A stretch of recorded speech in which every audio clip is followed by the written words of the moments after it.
Hi guys, कैसे हैं आप लोग। आज एक बार फिर मैं अपने YouTube चैनल पर आप लोगों के लिए एक बहुत दमदार टॉपिक लेकर आया हूं। एक ऐसा टॉपिक रहेगा जो मेरे किसी भी बोर्ड क्लास के स्टूडेंट्स हों या किसी भी कॉम्पिटिटिव एग्ज़ाम के स्टूडेंट्स हों, ये टॉपिक उनके लिए रामबाण साबित होगा। अक्सर जो कॉम्पिटिटिव क्लास के स्टूडेंट्स होते हैं या बोर्ड क्लासेस के स्टूडेंट्स होते हैं, वो अक्सर शिकायत करते रहते हैं कि सर हम लोग एंटोनियम्स सिनोनियम्स बहुत याद करते हैं लेकिन वो याद नहीं होते हैं। अगर पूरे प्रयास के साथ एंटोनियम सिनोनियम्स वो याद भी कर लेते हैं तो भूल जाते हैं। लेकिन आज मैं एक ऐसी ट्रिक एंड टिप्स बताऊंगा कि आप फ्यूचर में, भविष्य में कभी भी सिनोनियम्स एंटोनियम्स भूलेंगे नहीं। एक ऐसा आपको तरीका बताऊंगा कि आप एग्जाम के अंदर देखते ही सिनोनियम एंटोनियम्स आप लोग राइट सॉल्व करके आया करेंगे। जी हाँ, बहुत ही बेस्ट यूट्यूब पे अभी तक की ये बेस्ट वीडियो रहेगी और आपको भी ऐसी फीलिंग आएगी कि आज हमारा ग्रामर के अंदर जो टॉपिक था सिनोनियम एंटोनियम्स वो आज हमारा कंप्लीट हो गया। इस टॉपिक को हम पहले आप लोगों को मैं 2-3 ट्रिक बताऊंगा, फिर ट्रिक के बाद कुछ एग्जाम्पल्स के माध्यम से भी हम लोग समझेंगे कि किस तरीके से एग्जाम में आता है और किस तरीके से बोर्ड क्लासेस में आता है। पहले इसका मैं महत्व बताऊंगा आप लोगों को। सिनोनियम्स एंटोनियम्स एक ऐसा टॉपिक है, अगर किसी भी कॉम्पिटिटिव एग्जाम में इंग्लिश आती है तो मैं आपसे वादा करता हूं कि ऐसा एग्जाम नहीं है कि इंग्लिश आए और उस इंग्लिश के एग्जाम में सिनोनियम्स एंटोनियम्स ना आए। 1 या 2 नंबर में आप लोगों से सिनोनियम्स एंटोनियम्स पूछ लिए जाते हैं। और बोर्ड क्लासेस के स्टूडेंट्स किसी भी बोर्ड के हों, चाहे सीबीएसई बोर्ड के हों, व्हाटएवर यूपी बोर्ड के हों, उनसे भी कह तो डायरेक्टली सिनोनियम्स एंटोनियम्स पूछ लिए जाते हैं या पैराग्राफ के माध्यम से उनसे सिनोनियम्स एंटोनियम्स पूछ लिए जाते हैं। तो देखिए आगे बेस्ट तरीका, किस तरीके से आप लोग एंटोनियम्स सिनोनियम्स पिक आउट कर सकते हैं और किस तरीके से आप लोग याद कर सकते हैं। पहले हम लोग तरीका समझते हैं। तरीका क्या होता है, मेरा ऐसा मानना है कि जो भी स्टूडेंट्स है अभी तक आप लोग शायद सिनोनियम्स एंटोनियम्स याद करते हैं, तो मेरे अकॉर्डिंग शायद आप गलत तरीके से याद करते हैं। क्योंकि वो मैं तरीका डायरेक्टली क्यों बोल रहा हूं कि आप लोग गलत तरीके से याद करते हैं। कभी आप लोगों ने देखा है, अगर आपके सामने कभी भी एग्जाम के अंदर सिनोनियम्स आया या एंटोनियम्स आया, कभी आप लोगों ने उसको ऐसे देखा कि आया हुआ जो सिनोनियम्स है या एंटोनियम्स है, क्या वो एडजेक्टिव है, क्या वो प्रोनाउन है, क्या वो एडवर्ब है, क्या वर्ब है। आप लोगों ने कभी देखा है? नहीं देखा है। आप डायरेक्टली क्या करते हैं, आप क्वेश्चन को देखते हैं, उसके 4 ऑप्शन देखते हैं, अगर आप पे आ गया तो ठीक है, नहीं आप लोग बजरंगबली का नाम लेकर तुक्का देकर घर पर आ जाते हैं। फिर आप लोग कहते हैं कि हमारी मेरिट लिस्ट में नाम नहीं आया, या फिर हम 10th या 12th बोर्ड क्लासेस में हम लोग क्या हो गए, फेल हो गए। मैं एक ऐसा तरीका देखिए। तरीका number 1, parts of speech method. पहला तरीका क्या होगा पिक आउट करने का, सिनोनियम्स एंटोनियम्स छांटने का, याद करने का। पहला तरीका क्या होगा, पार्ट्स ऑफ स्पीच मेथड, और दूसरा होगा एलिमिनेशन मेथड। आप लोगों ने अभी तक ये नहीं देखा होगा। देखो नंबर 1 मैं आपको लिखते चलना बता रहा हूं कि किस तरीके से आपको पिक आउट करना है एग्जाम के अंदर। देख फिर हम एग्जाम्पल के माध्यम से भी समझेंगे। मान लीजिए कि आपके सामने एग्जाम में कोई भी एंटोनियम्स आ जाए या कोई भी सिनोनियम्स आ जाए, तो सबसे पहले आप लोगों को देखना है कि भाई जो क्वेश्चन में एंटोनियम्स आया है या सिनोनियम्स आया है, वो आपको देखना है कि वो नाउन है या एडजेक्टिव है या वर्ब है या प्रीपोजिशन है या कंजक्शन है।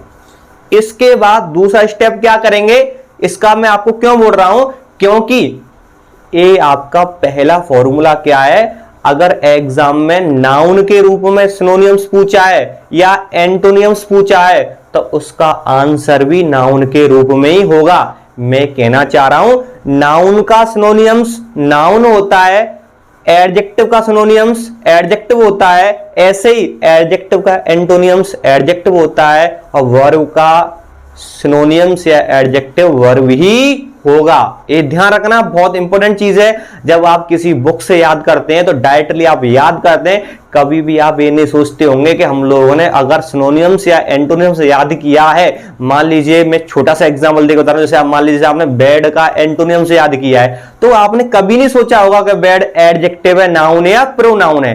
तो आप कभी भी सिनोनियम्स एंटोनियम्स याद किया करें आज के बाद। तो आपको सबसे पहले देखना है कि जो भी हम सिनोनियम्स एंटोनियम्स याद कर रहे हैं, क्या वो एडजेक्टिव है या प्रोनाउन है या वर्ब है, यानी कोई भी पार्ट्स ऑफ स्पीच में से कौन सा ये हिस्सा है। और याद कर लो, अगर आपने एंटोनियम्स याद किया है और मान लो वो क्या है, एडजेक्टिव, तो उसका आंसर भी एडजेक्टिव में होगा। अगर आपने सिनोनियम्स याद किया है, अगर वो है नाउन, तो उसका आंसर भी नाउन में होगा। अभी आप लोगों को समझ में नहीं आया होगा, एग्जाम्पल के माध्यम से देख लीजिए, बहुत ही इंपॉर्टेंट मैंने आपको ये बताया। देखो, मान लीजिए एग्जाम में आ जाए what is antonym of bed. ठीक है जी, अगर मान लो कि आपके एग्जाम में आया हुआ है what is antonym of bed, यानी बेड का एंटोनियम क्या होगा, बेड का एंटोनियम्स क्या होगा, ये आ जाए। मैंने छोटा सा एग्जांपल क्यों लिया है कि बेड की स्पेलिंग सबको पता होता है। अगर मैं यहाँ पे कोई भी बड़ा एग्जांपल रख देता तो आप उसी में कन्फ्यूज हो जाते। आपको पता है, पहले आपको छोटी सी चीजों से स्टार्ट करना चाहिए। क्लियर? तो हम लोग देखते हैं कि बेड का एंटोनियम्स, इसमें मान लो कि एग्जाम में आ जाए कि what is antonym of bed, कि बेड का एंटोनियम क्या होगा। तो आप लोगों को क्या करना है, डायरेक्टली आप लोगों को इसकी, ना तो आप हिंदी देखो, कुछ भी मन देखो, आप डायरेक्टली ऑप्शन को चेक कीजिए कि ऑप्शन में क्या क्या दे रखा है। देखो ऑप्शन में आपका गुड है, बेल है, एक्टिव है और आपका बैक है। ठीक है, बहुत से स्टूडेंट्स चलो इनको उठा लेंगे, एक्टिव नहीं हो सकता है, बैक नहीं हो सकता है। आपको पता है कि बैड माने क्या होता है, बैड माने बुरा होता है, तो इसका हिंदी में एंटोनिम्स भी क्या होता है, अच्छा होता है। इंग्लिश के अंदर क्या है, एक तो गुड है, एक क्या आपका बेल है। दोनों मैं आपको बता रहा हूं कि जितने भी स्टूडेंट्स होंगे इन दोनों पे आके फंस जाएंगे, क्योंकि उनको पता होता है गुड माने भी अच्छा और बेल माने भी अच्छा, लेकिन यहां पे वो कंफ्यूजन हो जाएंगे। क्यों हो जाएंगे? देखो बेड क्या है, मैंने बेड का एंटोनिम्स अभी आप लोगों से पूछा है कि बेड, बेल तो आपको देखना पड़ेगा कि बेड नाउन है, एडजेक्टिव है या प्रोनाउन है। तो मैं आपको बता दूं कि बेड क्या है, एडजेक्टिव है। क्या है? एडजेक्टिव। आपको देखना होगा, अगर किसी भी एग्जाम में ऐसे आ जाए तो आपको क्वेश्चन देखना होगा किसका एंटोनियम्स और किसका सिनोनियम्स वो पूछ रहा है। कि मान लो उसमें बेड का पूछ रहा है तो आपको देखना पड़ेगा कि बेड नाउन है या एडजेक्टिव है। अब मैं बता दूं बेड क्या होता है, एडजेक्टिव होता है। क्या होता है? एडजेक्टिव। और मैं अभी बताया कि एडजेक्टिव का एंटोनियम्स भी एडजेक्टिव ही होगा। चाहे सिनोनियम्स पूछे चाहे एंटोनियम्स पूछे, उसका आंसर भी एडजेक्टिव में ही होगा। बेड है आपका यहाँ एडजेक्टिव है। तो देखो आपका गुड क्या है, गुड माने अच्छा, एडजेक्टिव होता है। गुड क्या होता है? एडजेक्टिव। बेल माने भी अच्छा होता है, लेकिन बेल क्या है? एडवर्ब है। हमारा ए आंसर नहीं होगा। एक्टिव माने तो आपको पता है हो ही नहीं सकता है, और बैक भी आपका हो ही नहीं सकता है। आखिर में अगर ये भी क्वेश्चन आ जाए ना तो बहुत से स्टूडेंट्स 50% गुड लगाएंगे और 50% आपका बेल लगाएंगे, क्योंकि आप उनको पता है कि बेड माने क्या होता है, बुरा। तो गुड और बेल दोनों माने ही अच्छा होता है। तो बहुत से स्टूडेंट्स क्या तो गुड लगा सकते हैं या बेल, लेकिन उन्हें ये नहीं पता होता है कि जो बेड था, बेड क्या है हमारा, एडजेक्टिव है, और इसका आंसर भी एडजेक्टिव में ही होगा। अब देखो इसका आंसर गुड क्या है, एडजेक्टिव, और बेल क्या है, एडवर्ब, इसलिए बेल नहीं होगा। आंसर क्या होगा? गुड। समझ में आया? दूसरा देखिए, दूसरा है what is synonym of dead, कि डेड का सिनोनियम क्या होगा। What is synonym of dead, कि डेड का सिनोनियम क्या होगा, डेड का सिनोनियम्स क्या होगा। तो आपको देखना होगा कि डेड क्या है। चलो आपको नहीं पता होगा, डेड हमारा एडजेक्टिव होता है। डेड क्या होता है? एडजेक्टिव। अभी बताया मैंने कि अगर यहाँ पे क्वेश्चन में एडजेक्टिव पूछा है या नाउन पूछा है या प्रोनाउन पूछ रहा है, तो आंसर भी नाउन, एडजेक्टिव या वर्ब में होगा। अगर यहाँ प्रोनाउन होता तो आंसर भी प्रोनाउन में, यहाँ एडजेक्टिव है तो आंसर भी एडजेक्टिव में होगा। मान लो आपके ऑप्शन है, डेड का सिनोनियम पूछा है, ऑप्शन है किल, डेथ, सेव या नन ऑफ दीज।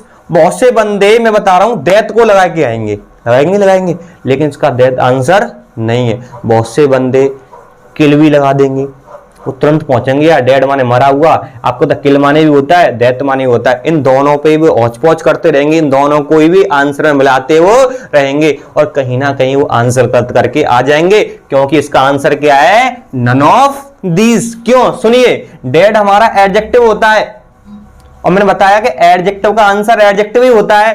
तो किल माने मारना होता है, जो कि वर्ब है। ये आंसर नहीं हो सकता है, एडजेक्टिव का वर्ब नहीं होगा, एडजेक्टिव का एडजेक्टिव ही होगा।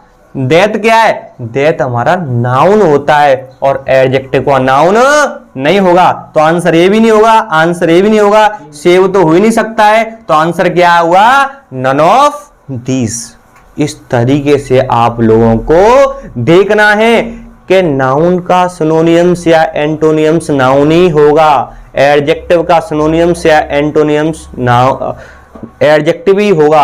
आपको इस तरीके से देखना है, आपको पहली बात छांटना पड़ेगा कौन सा नाउन है, कौन सा एडजेक्टिव है, कौन सा प्रोनाउन है। आपको घबराने की कोई जरूरत नहीं है। जल्द ही मैं अपने YouTube चैनल पे एक ऐसी बेस्ट वीडियो लेकर आऊंगा कि आप देखते ही पहचान लिया करेंगे कौन सा नाउन है, कौन सा एडजेक्टिव है, कौन सा प्रोनाउन है, कौन सा एडवर्ब है। Because don't fear, because HS sir is here, और डाल दो अपना एजुकेशन का गियर। ऐसे ही अभी तक आपने दमदार ट्रिक्स के लिए हमारे YouTube चैनल को सब्सक्राइब नहीं किया तो प्लीज आप लोग सब्सक्राइब करें और बेल आइकन बटन को भी प्रेस करें और दबा के शेयर करें और ठोकें क्या? लाइक भी दबा के आप लोग ठोकें। आगे देखिए, what is synonym of accuse? What is synonym of accuse? कि एक्यूज का सिनोनियम क्या होगा? एक्यूज का सिनोनियम क्या होगा? मैंने अभी आप लोगों से ये वाली नहीं बताया कि एलिमिनेशन मेथड क्या होता है। एलिमिनेशन मेथड क्या होता है? इसमें देखो हम लोग एलिमिनेशन मेथड लगाएंगे। पहले तो देखो एक्यूज क्या है। हमारा जो एक्यूज होता है वो वर्ब होता है। एक्यूज माने होता है अपराधी ठहराना या दोषी ठहराना। एक्यूज माने क्या होता है? अपराधी ठहराना या दोषी ठहराना। तो आपको पता है कि इसका आंसर क्या होगा? वर्ब ही होगा। वर्ब का आंसर वर्ब ही होगा। मैंने तो अभी तक तो बता दिया कि वर्ब का आंसर वर्ब होगा। अगर आप लोग डायरेक्ट आंसर पर ना पहुंच के एलिमिनेशन मेथड भी लगा सकते हैं। ये मेथड क्या होती है कि आप लोग पहले उन आंसर्स पे जाएं जो दिए हुए क्वेश्चन का आंसर नहीं है। जी हाँ, ये क्या होता है? एलिमिनेशन मेथड होती है कि आप एक ऐसे आंसर पे पहुंचे जो क्वेश्चन का आंसर नहीं है। अर्थात मैं आप ये कहना चाह रहा हूं, किसी भी कॉम्पिटिटिव एग्जाम के लिए, किसी भी बोर्ड क्लासेस के लिए आपको मैं रामबार दे रहा हूं ये चीज। आप कभी भी किसी भी कॉम्पिटिटिव एग्जाम में बैठे तो लोगों की अक्सर एक खासियत होती है कि डायरेक्ट वो राइट आंसर पर जाते हैं। आप कभी भी राइट आंसर पर ना पहुंचे। हमेशा क्या करना है आप लोगों को कि जो क्वेश्चन दिया हुआ ना, तो उसके आंसर पर पहुंचते समय आप लोग पहले गलत आंसर पर पहुंचे कि गलत आंसर इस क्वेश्चन का नहीं है। ए वाला मान लो कि ए वाला भी नहीं है, मान लो कि बी वाला भी नहीं है, आपने ए भी देख लिया कि सी वाला भी नहीं है, तो फोर्थ आंसर तो होगा ही होगा। अगर आपने दो आंसर को हटा दिया और आप तीसरे और चौथे में कंफ्यूजन है, तो कम से कम जब आप 100% लगा रहे थे और 50% पर पहुंच गए, क्या तो सी होगा या डी। एट लास्ट में कहना चाह रहा हूं कि आप लोग आंसर्स को आप लोग छांटें कि ए आंसर नहीं हो सकता है, बी आंसर नहीं हो सकता, सी नहीं हो सकता, तो डी आंसर आपका होगा। इसको देखिए, पहले मैं डायरेक्टली नहीं पहुंच रहा हूं। एक्यूज माने एक्यूज का सिनोनिम्स पूछ रहा है, तो आप देखो पहले यहां आ जाइए। क्रिमिनल, क्रिमिनल माने क्या होता है? अपराधी होता है, आप लोगों को पता है। लेकिन एलिमिनेशन मेथड लगाते हैं। अरे क्रिमिनल तो क्या होता है? हमारा एडजेक्टिव होता है। क्रिमिनल क्या होता है? हमारा एडजेक्टिव। ये आंसर नहीं हो सकता है, एलिमिनेशन मेथड है। आपको बताइए तो वर्ब है और वर्ब का आंसर वर्ब ही होगा। तो क्रिमिनल क्या है? एडजेक्टिव, तो ये आंसर नहीं हो सकता है। अब 3 आपके आंसर बचे। गिल्टी पे पहुंचिए। गिल्टी क्या होता है? गिल्टी माने भी अपराधी, लेकिन गिल्टी क्या होता है? नाउन होता है। ये भी आंसर नहीं होगा। 2 आंसर हट गए। क्या बचा आपका? सी और डी। देखो कितना बेस्ट एलिमिनेशन मेथड है। आप लोग पहले उन आंसर्स को हटा लीजिए, उन ऑप्शंस को हटा लीजिए जो आपके आंसर नहीं है। क्या तो अब सी होगा या डी होगा। एक्यूज माने अपराधी ठहराना और ब्लेम माने भी होता है दोष लगाना या अपराधी ठहराना। तो answer is C. C for Chennai. तो आपका आंसर क्या हो जाएगा? सी आंसर आपका हो जाएगा। आपको पता है कि जब तक हम तोड़ेंगे नहीं तब तक हम छोड़ेंगे नहीं, क्योंकि हम किस्मत के गुलाम नहीं, हम तो हौसलों के नवाब हैं। ऐसे ही बेस्ट ट्रिक के लिए, बेस्ट टिप्स के लिए आप लोग हमारे YouTube चैनल को सब्सक्राइब करें, और अभी तक आप लोगों ने सब्सक्राइब नहीं किया है तो आप रेड बटन को प्रेस करें, और उसके बाद अपनी प्रेजेंट भी देना है क्लास में। प्रेजेंट कैसे दोगे? लाइक की बटन को दबाकर ठोको ठोको अभी। Thanks for watching.